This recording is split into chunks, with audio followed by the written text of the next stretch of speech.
Welcome students. तो हमने previous lecture में बात की थी इसकी, एक गोलीय शेप था, दीर्घवृत्ताकार में आ गया था, उससे डंबलाकार आकृति को प्राप्त कर रहा था। यहाँ पर कूलम्ब प्रतिकर्षण ऊर्जा बहुत अधिक हो जाएगी, जिससे कि 8 वाली शेप में आ जाएगा। और यदि इसमें पहुंच गया तो इस वाली अवस्था को बोलते हैं क्रांतिक अवस्था। तो वह उत्तेजन ऊर्जा जिससे कि कोई भी न्यूक्लियस किसमें पहुंच जाए, क्रांतिक अवस्था में, उस एनर्जी को हम बोल रहे थे सक्रियण ऊर्जा, एक्टिवेशन एनर्जी। सक्रियण मतलब उसको एक्टिवेट कर दिया उसने, एक्टिवेशन एनर्जी इसको बोलते हैं। कौन सी एनर्जी? Activation energy. ठीक है। और इसको यदि इसने प्राप्त कर लिया तो उसका 100% क्या हो जाएगा? विखंडन हो जाएगा। तो आपने चित्र बना लिए थे ABCDE। इसके बाद लिखें आगे,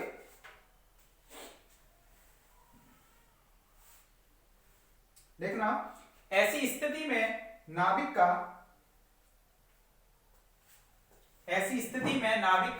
अपनी प्रारंभिक अवस्था में आ पाना मुश्किल होता है। ऐसी स्थिति में नाभिक का पुनः अपनी प्रारंभिक अवस्था में आ पाना मुश्किल होता है। अतः नाभिक दो भागों में विभक्त हो जाता है। अतः नाभिक दो भागों में विभक्त हो जाता है।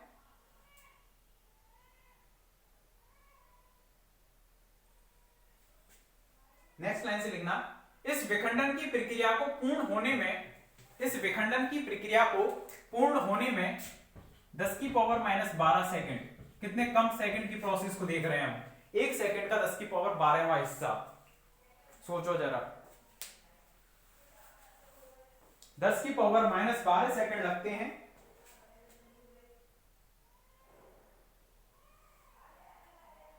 नाभिक के विखंडन के लिए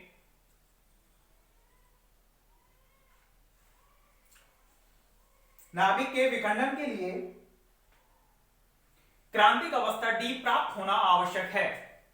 नाभिक के विखंडन के लिए क्रांतिक अवस्था D प्राप्त होना आवश्यक है।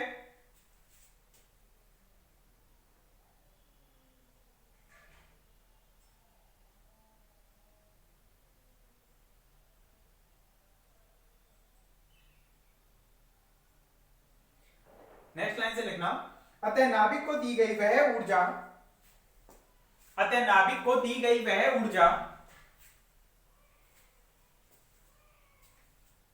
जिससे नाभिक क्रांतिक अवस्था को प्राप्त कर ले, सक्रियण ऊर्जा कहलाती है।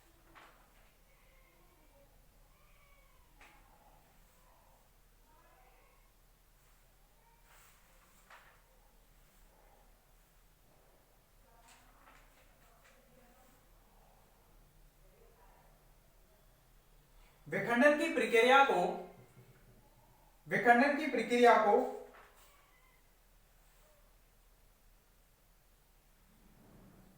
विखंडन उत्पादों के मध्य स्थितिज ऊर्जा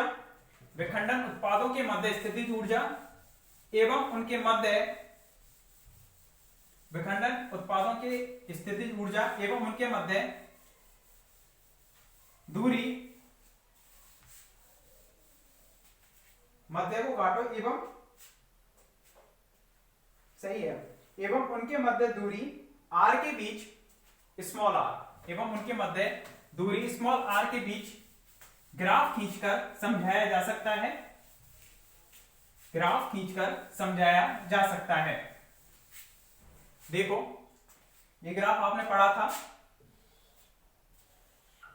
r और इधर थी एनर्जी, और इसके लिए हम दो न्यूक्लियस थे, उल्टा प्रोसेस देख रहे थे कि दो न्यूक्लियसों को हम पास लेकर आ रहे हैं, पहले दूर है फिर और नजदीक लेकर आए, इस तरह से, फिर यहां पर हम जस्ट टच की अवस्था में लेकर आए, इस तरह से।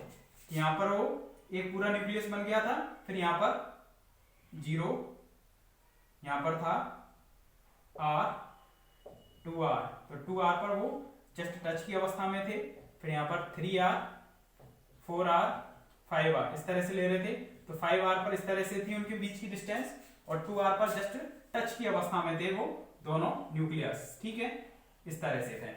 इसकी भी डिस्टेंस r थी और इसकी भी r थी। तो इस वाली स्थिति पर जो पीक आ रही थी यहां पर एक,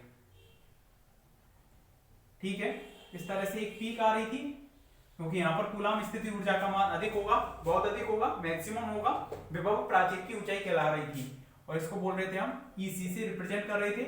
अब हम एक ग्राफ देखते हैं कि यदि कोई भी एक न्यूक्लियस है, उसका विखंडन हो रहा है, तो वहां पर एनर्जी निकल रही होगी, उस एनर्जी को हम नाम दे रहे हैं निर्मुक्त ऊर्जा, यानी कि फ्री एनर्जी। अब यदि वो फ्री एनर्जी का मान ये है, या फिर फ्री एनर्जी ये वाले पथ का अनुसरण कर रही है, यहां पर है या फिर यहां पर है, तीन स्थिति ले रहे हैं कि जो निर्मुक्त ऊर्जा का मान EC से बहुत अधिक है, EC से कम है और EC से बहुत कम है, ठीक है, इस तरह से ले रहे हैं, ये पास में ही है थोड़ी इसके, ठीक है, EF इस तरह से, और यहां पर कौन सा है, ये EC है, ठीक है, इसको फर्स्ट पथ बोल दिया, इसको सेकंड पथ बोल दिया और इसको थर्ड पथ बोल दिया, ठीक है। तो कोई भी एक न्यूक्लियस है, उसका अगर हम विखंडन देख रहे हैं द्रव गुण मॉडल आधार पर, तो वहां पर जो कूलाम स्थितिज ऊर्जा है उससे यदि एनर्जी ज्यादा है EF, तो यहाँ पर हम सक्रियण ऊर्जा किसको बोलेंगे, EF में से यदि हम EC को घटा रहे हैं, निर्मुक्त एनर्जी में से यदि हम कूलाम स्थितिज ऊर्जा को घटा रहे हैं, तो वो क्या कहलाएगी यहाँ पर, सक्रियण ऊर्जा, ठीक है, निर्मुक्त ऊर्जा में से कूलाम स्थिति ऊर्जा को घटा रहे हैं, तो ये कहलाएगी उसकी सक्रियण ऊर्जा, मतलब इतनी एनर्जी की उसको रिक्वायरमेंट है विखंडन के लिए।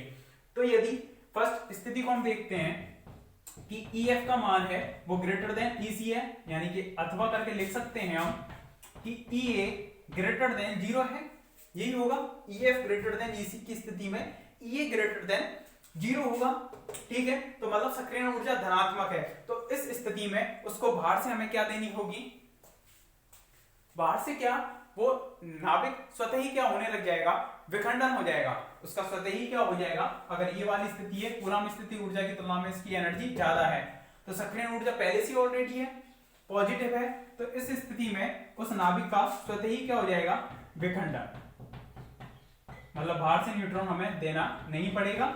सेकंड स्थिति देखते हैं इस वाले को, EF को, इसको, तो इसमें क्या क्या है, EF लेस देन है EC, तो मतलब अथवा करके लिख सकते हैं हम कि यहाँ पर सक्रियण एनर्जी है वो लेस देन 0 है, तो मतलब बाहर से हमें एनर्जी देनी होगी, सक्रियण ऊर्जा है वो ऋणात्मक है, ऋणात्मक से मतलब क्या रहा कि हमें एनर्जी बाहर से देनी होगी, और बाहर से देनी होगी मतलब न्यूट्रॉन के रूप में देनी होगी, तो बाहर से दे रहे हैं तो मतलब उसका स्वतः विखंडन संभव नहीं होगा, स्वतः विखंडन यहाँ पर संभव नहीं होगा। और थर्ड वाली स्थिति है जब EF is very very less than EC है, तो इस स्थिति में सक्रियण ऊर्जा तो बहुत अधिक ऋणात्मक हो जाएगी, EF is very very less than 0, EA is very very less than 0, तो इस स्थिति में सक्रियण ऊर्जा का मान क्या हो जाएगा, बहुत ज्यादा ऋणात्मक होगा, तो यहां पर तो उस नाभिक का विखंडन हो ही नहीं पाएगा, ठीक है, क्योंकि सक्रियण ऊर्जा ऋणात्मक है, यहाँ पर पॉजिटिव है इसलिए स्वतः ही विखंडन हो जाएगा, यहाँ है ऋणात्मक है, मतलब हम अगर बाहर से देंगे तो हो पाएगा, जैसे न्यूट्रॉन के द्वारा दे रहे हैं हम, स्लो न्यूट्रॉन या फास्ट न्यूट्रॉन है, जैसे कि आप न्यूक्लियर विखंडन में पढ़ते हो, फ्यूजन में पढ़ते हो, उसी तरह से तो यहां पर हो जाएगा। और यदि बहुत कम है तो उस स्थिति में विखंडन संभव ही नहीं है, मतलब वो नाभिक कैसे कहलाएंगे, स्थायी नाभिक, कैसे नाभिक होंगे वो, स्थायी नाभिक, ठीक है, ये वाली प्रोसेस होगी इसमें, तो लिखें इनमें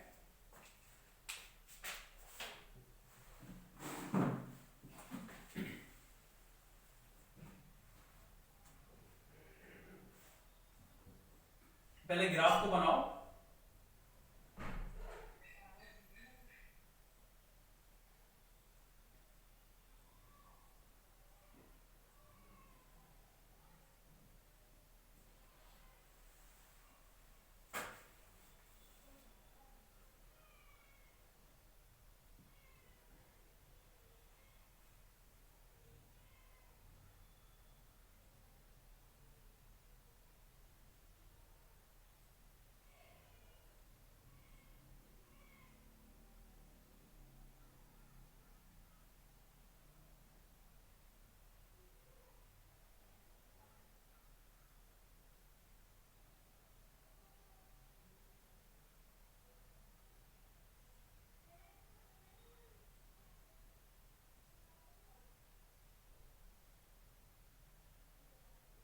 ग्राफ को बनाने के बाद उसमें लिखना, चूंकि सक्रियण ऊर्जा वह ऊर्जा है, चूंकि सक्रियण ऊर्जा वह ऊर्जा है जिसके कारण नाभिक विखंडित हो सकता है, सक्रियण ऊर्जा वह ऊर्जा है जिसके कारण नाभिक विखंडित हो सकता है।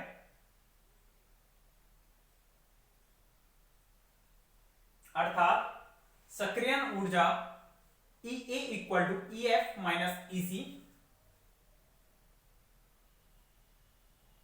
अतः सक्रियण ऊर्जा EA equal to EF minus EC, bracket में बंद कर दो इसको और फर्स्ट पॉइंट डालो।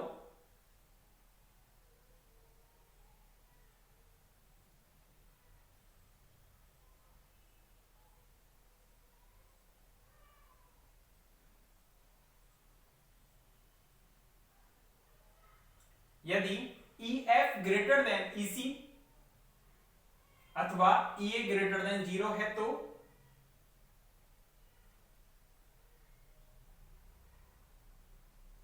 EF ग्रेटर देन EC अथवा EA ग्रेटर देन 0 है तो निर्मुक्त ऊर्जा का मान कूलाम ऊर्जा से अधिक होगा, निर्मुक्त ऊर्जा का मान कूलाम ऊर्जा से अधिक होगा।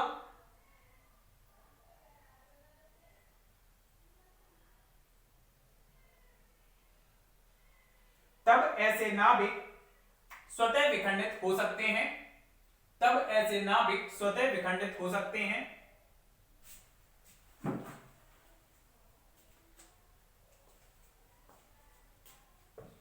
A ग्रेटर देन 250 के लिए, A ग्रेटर देन 250 के लिए EF का मान EC से अधिक होता है। A ग्रेटर देन 250 के लिए EF का मान EC से अधिक होता है।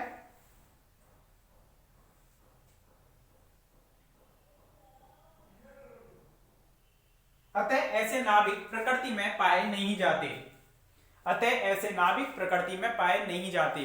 क्यों नहीं पाए जाएंगे भाई? खुद उनके पास इतनी एनर्जी है, पहले से ही निर्मुक्त ऊर्जा इतनी है कि वो इस पहाड़ को पार करके इधर जा सकते हैं, मतलब स्वतः ही विखंडन हो जाएगा। तो वो इस अवस्था में मिलेंगे नहीं, उनके तो विखंडन ही उत्पाद में मिलेंगे। वो पहले क्या रहा होगा हम पता नहीं लगा सकते, या वो उसकी स्थिति प्रैक्टिकली हम पता लगा सकते हैं दोबारा से संलयन करके कि वो क्या रहा होगा, लेकिन वैसे वास्तव में उसका जो आयु होगा, आयु होगी माध्य आयु, वो नहीं होगी, क्योंकि वो अपने विखंडनीय उत्पादों को प्राप्त कर चुका होगा। ठीक है, नेक्स्ट पॉइंट लिखें सेकंड।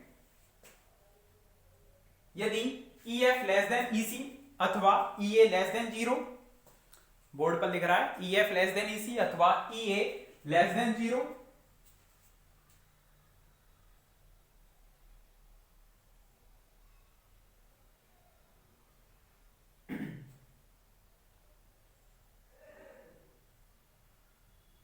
अर्थात जिनके लिए निर्मुक्त ऊर्जा का मान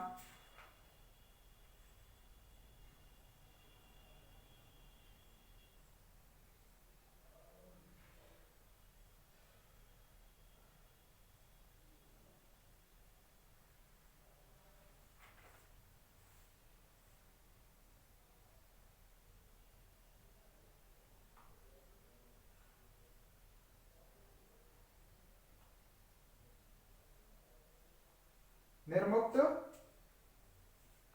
ऊर्जा का मान विभव प्राचीर से कम है, उनका स्वतः विखंडन संभव नहीं हो सकता,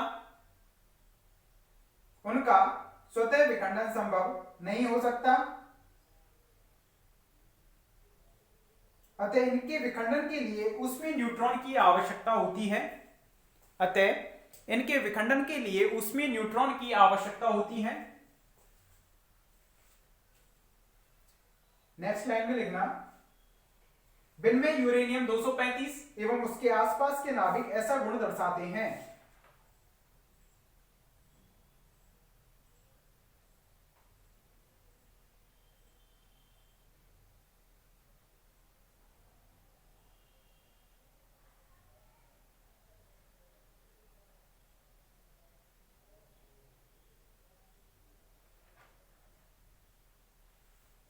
ऐसा गुण दर्शाते हैं।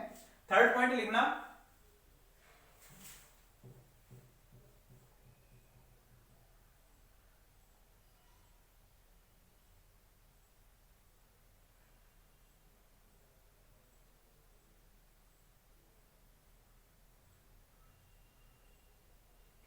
यदि EF is very very less than EC, third point, यदि EF is very very less than EC अथवा EA is very very less than 0, अर्थात ऐसी स्थिति में नाभिक को विखंडित करने के लिए अत्यधिक मात्रा में ऊर्जा की आवश्यकता होती है। नाभिक को विखंडित करने के लिए अत्यधिक मात्रा में ऊर्जा की आवश्यकता होती है। अतः इन नाभिकों के विखंडन की संभावनाएं बहुत कम होती हैं। विखंडन की संभावनाएं बहुत कम होती हैं। ये नाभिक स्थायी नाभिक कहलाते हैं। ये नाभिक स्थायी नाभिक कहलाते हैं।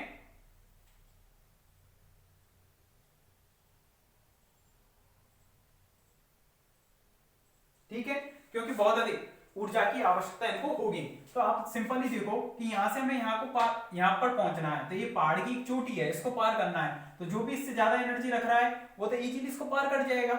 लेकिन जो इससे कम एनर्जी रख रहे हैं, तो इस पहाड़ को पार करने के लिए उसको इतनी एनर्जी की सफिशिएंट है, लेकिन इसके पास तो एनर्जी इतनी है, उसको चाहिए इतनी चाहिए थी, लेकिन वो कम रख रहा है। तो उसको अगर हम बाहर से इतनी एनर्जी दे दें, इन दोनों के बीच के एनर्जी के बराबर, तो वो इसको पहाड़ को पार कर जाएगा। इतनी एनर्जी तो कम से कम चाहिए उसको, और यदि बहुत ही कम है तो ये तो भाई पहाड़ को पार करने में असमर्थ है, या तो बहुत ज्यादा एनर्जी दो तब जाकर होगा। तो ऐसे नाभिक जो बहुत अधिक एनर्जी पर विखंडित हो रहे हैं, मतलब वो कैसे रहे, स्टेबल रहे, इसलिए विखंडित नहीं हो रहे हैं। आगे नेक्स्ट टॉपिक डालें, श्रृंखला अभिक्रिया। श्रृंखला अभिक्रिया, तो देखो बिन में यूरेनियम 235 पर न्यूट्रॉन की जब बौछार करा रहे थे या न्यूट्रॉन का अटैक करा रहे थे, तो वो किस में चेंज हो रहा था, बेरियम और क्रिप्टॉन में चेंज हो रहा है, और साथ में 3 न्यूट्रॉन दे रहा था वो। ठीक है, 3 न्यूट्रॉन दे रहा था। अगर उन 3 न्यूट्रॉनों पर हम बिन में यूरेनियम 235 के साथ अभिक्रिया करा दें तीनों न्यूट्रॉनों की, तो वो फिर से बेरियम और क्रिप्टॉन बना देंगे और साथ में 3 न्यूट्रॉन बना देंगे। इस तरह से चलती रहेगी अभिक्रिया, तो इसको बोलते हैं हम श्रृंखला अभिक्रिया। इस तरह से जो अभिक्रिया चलती रहती है उसको नाम देंगे हम क्या, श्रृंखला अभिक्रिया। ब्रैकेट में लिख सकते हैं chain reaction, chain reaction, heading डालो इसको, श्रृंखला अभिक्रिया, चेन रिएक्शन।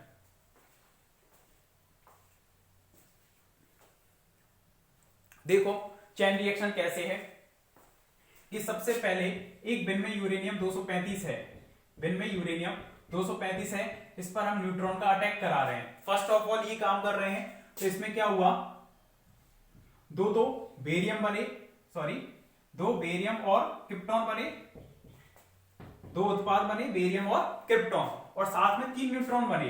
ठीक है, 3 न्यूट्रॉन बने, एक ये रहा और एक और ये रहा। ठीक है, अब ये अभिक्रिया, श्रृंखला अभिक्रिया बहुत लंबी हो जाएगी, तो हम आगे 2 न्यूट्रॉनों से ही अभिक्रिया करवा कर देखेंगे, 0n1 और 0n1। अब इस पर बिन में यूरेनियम 235 है, वो अटैक कर रहा है, ये अभिक्रिया कर रहा है, ये भी कर रहा है बिन में यूरेनियम 235।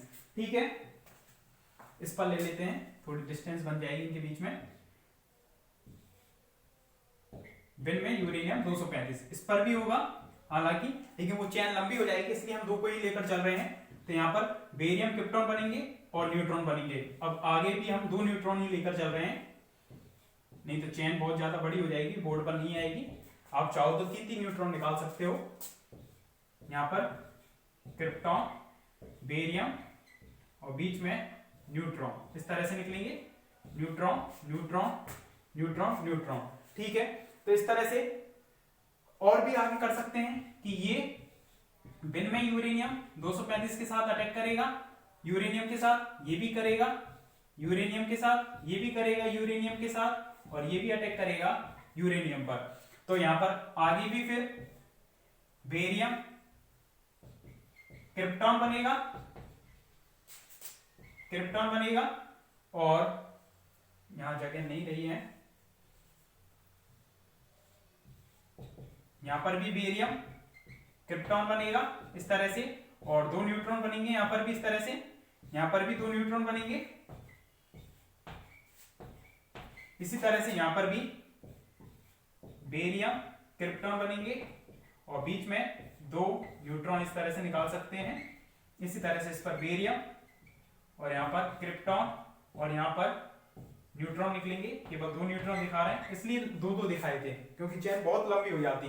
तो पहले इसने अटैक किया था, तो पीढ़ी ये थी पहली, इसको बोलते हैं हम प्रथम पीढ़ी। प्रथम पीढ़ी की न्यूट्रॉन या प्रथम पीढ़ी, ठीक है, ये प्रथम पीढ़ी रही। ये वाली द्वितीय पीढ़ी की न्यूट्रॉन रहे, प्रथम पीढ़ी, इसके बाद द्वितीय पीढ़ी, फिर द्वितीय पीढ़ी ने तृतीय पीढ़ी को बनाया ये वाली, ठीक है।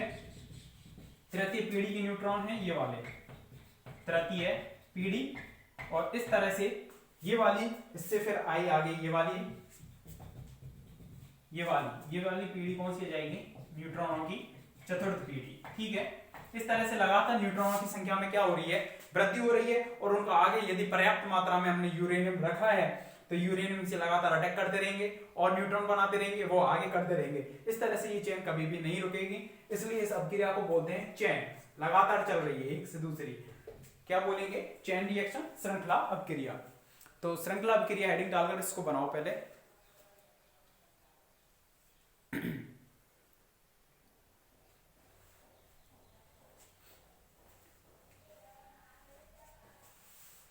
यहां पर भी चाहो तो आप 2 ही दिखा सकते हो, तो 3 दिखाना चाहो तो 3 दिखा दो, लेकिन चेन लंबी हो जाएगी फिर 3 पर करोगे तो।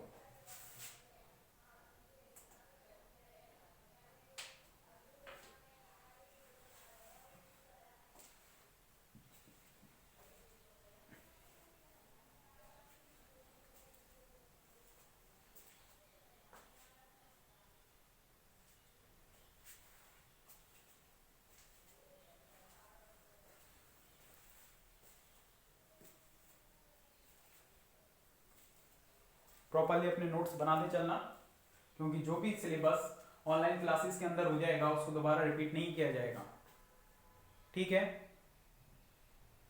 ये मत सोचना कि दोबारा पढ़ाया जाएगा इसको, इससे आगे ही कराया जाएगा, क्योंकि और भी पेपर बाकी है। अभी फर्स्ट पेपर ही चल रहा है आपका, ये पहला पेपर, मतलब एक तरह से पहले तो ये सेकंड पेपर है, क्वांटम है आपका पहला पेपर, तो लेकिन पहले स्टार्ट किया है हमने न्यूक्लियर को, क्वांटम नहीं किया अभी।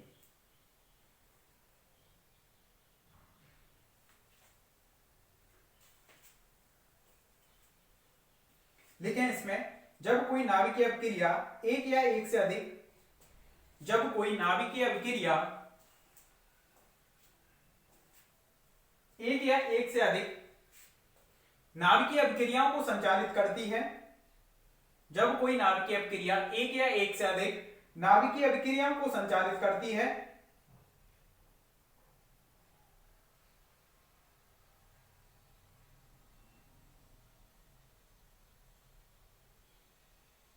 तब इस अभिक्रिया को श्रृंखला अभिक्रिया कहते हैं।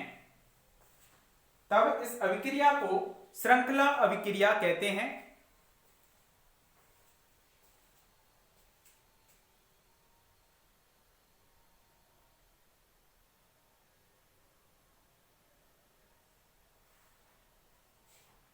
नेक्स्ट लाइन से लिखना, नेक्स्ट लाइन में एग्जांपल लिख दो कि 0n1 पर बिन में यूरेनियम 235 का अटैक करा रहे हैं, बीच में एक एक्साइटेड स्टेट बनती है, बिन में यूरेनियम 236 एक्साइटेड स्टेट है, और इसके बाद वो टूट जाता है किस किस में, बेरियम में, क्रिप्टॉन में, और प्लस में 3 न्यूट्रॉन्स देता है यहाँ पर 30n1। इसमें इसका 56 होता है, इसका 36 होता है, और बिन में इसका, और 141 बेरियम का। परमाणु क्रमांक होते हैं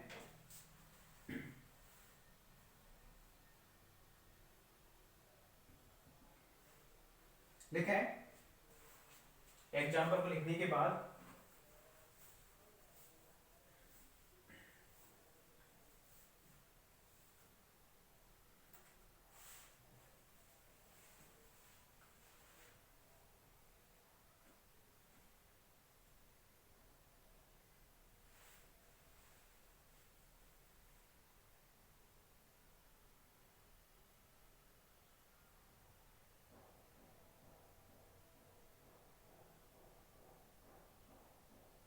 लिखना, जब बिन में यूरेनियम 235 से एक न्यूट्रॉन टक्कर करता है, जब बिन में यूरेनियम 235 से एक न्यूट्रॉन टक्कर करता है,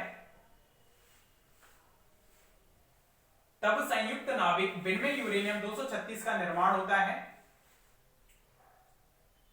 तब संयुक्त नाभिक बिन में यूरेनियम 236 का निर्माण होता है।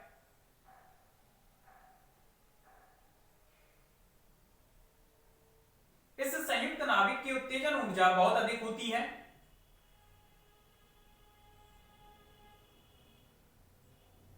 इस संयुक्त नाभिक की उत्तेजन ऊर्जा बहुत अधिक होती है।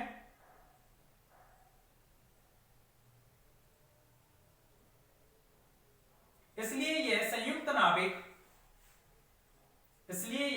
नाभिक दो उत्पाद नाभिकों में विखंडित हो जाता है।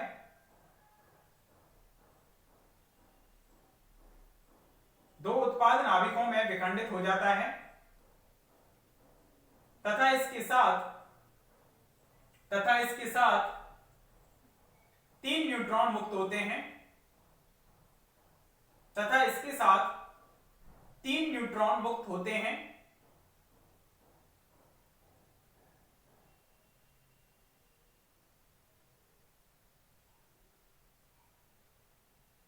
जो कि किसी दूसरे बिन में यूरेनियम 235 को विखंडित करने में सक्षम होते हैं।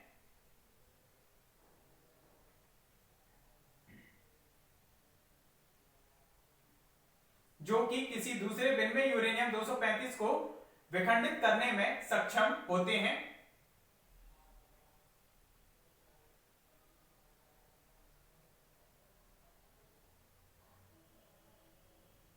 नेक्स्ट लाइन से लिखना, अतः विखंडन प्रक्रिया में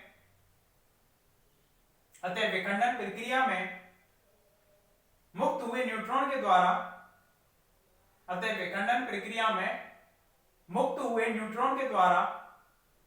क्रमित रूप से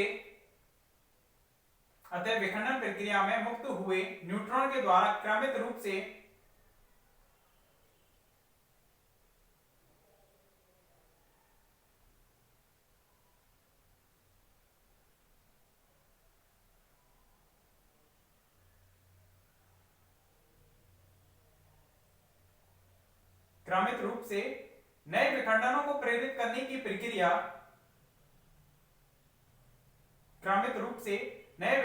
को प्रेरित करने की प्रक्रिया श्रृंखला अभिक्रिया कहलाती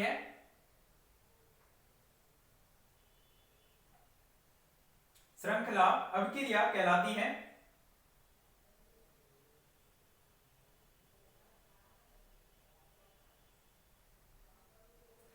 कोई भी श्रृंखला अभिक्रिया प्रेरित करने की मतलब कोई भी न्यूट्रॉन जो उत्सर्जित हो रहा है वो आगे भी क्या कर रहा है, विखंडन कर रहा है। इस प्रक्रिया को हम बोलते हैं श्रृंखला अभिक्रिया। श्रृंखला अभिक्रिया उचित प्रतिबंधों में ही संपन्न हो सकती है। जो कि निम्न प्रकार है।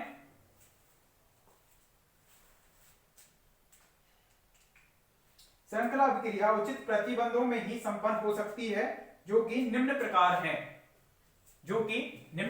है। पहला पॉइंट है इसमें, यूरेनियम को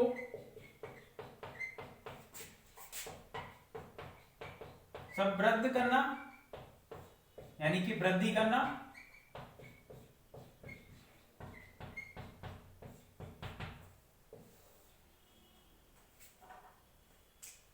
यूरेनियम को समृद्ध करना यानी कि उसकी वृद्धि करना।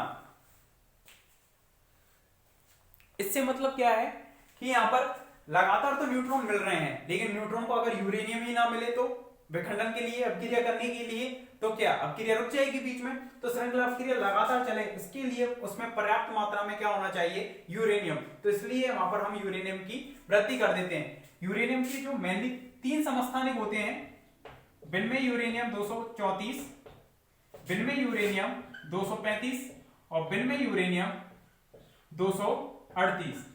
ये जो प्रकृति में पाया जाता है 0.006% पाया जाता है, ये पाया जाता है 0.714% पाया जाएगा और ये पाया जाता है 99.28%। ठीक है, इतने परसेंट इनकी मात्रा पाई जाती है प्रकृति में।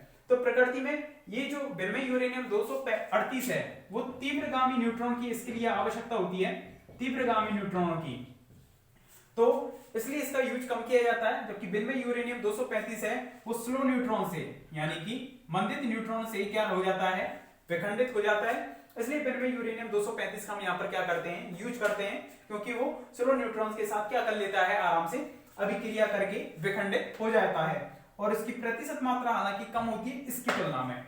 तो इस न्यूट्रॉन को ग्रहण करेगा और वो विखंडित हो जाएगा। तो पहला टॉपिक है यूरेनियम को समृद्ध करना, मतलब वहां पर आप अभिक्रिया करा रहे हैं उसको चेन रूप में आपको लगातार जारी रखना है, तो पर्याप्त मात्रा में वहां पर क्या होना चाहिए, विनिमय यूरेनियम 235 होना चाहिए। ठीक है, इसे लिखेंगे हम नेक्स्ट लेक्चर में। Thank you.